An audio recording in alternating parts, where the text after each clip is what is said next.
పృథ్వీ. ఇప్పుడు 15-16 శ్లోకాలు భగవద్గీతలు, ఓకేనా? పాంచజన్యం ఋషికేశో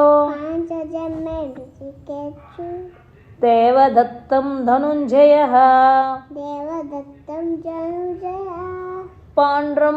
పాండ్రం దద్మం దివ్యశంఖం ప్రేమకర్మ వృకోదరః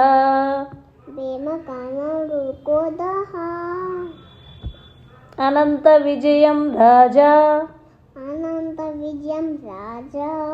కుంతీ పుత్రో యుధిష్ఠిరః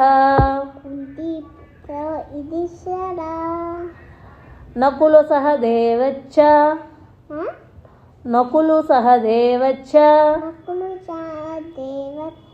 శుగోసామణి పుష్పకః.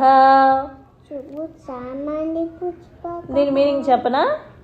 పాంచజన్యం అనే అస్త్రాన్ని ఎవరు పూరించారు? ఋషికేశుడు అంటే శ్రీకృష్ణుడు. తర్వాత దేవదత్వాన్ని ఎవరు పూరించాడు?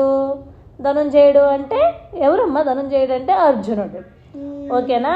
పాండ్రం అనే శంఖాన్ని ఎవరు పూరించారు? వృకోదరుడు అంటే ఫుల్గా తినేవాడు, ఎవరు? భీముడు పూరించారు. తర్వాత అనంత విజయం అనే శంఖాన్ని ఎవరు పూరించారు? కుంతి పుత్రుల్లో పెద్దవాడు ఎవరు? కుంతి పుత్రుడు ఎవరు? ధర్మరాజు. యుధిష్ఠిరుడు అంటే పెద్దవాడు ఎవరు? ధర్మరాజు పూరించారు. నకులు సహదేవులు దేన్ని పూరించారు?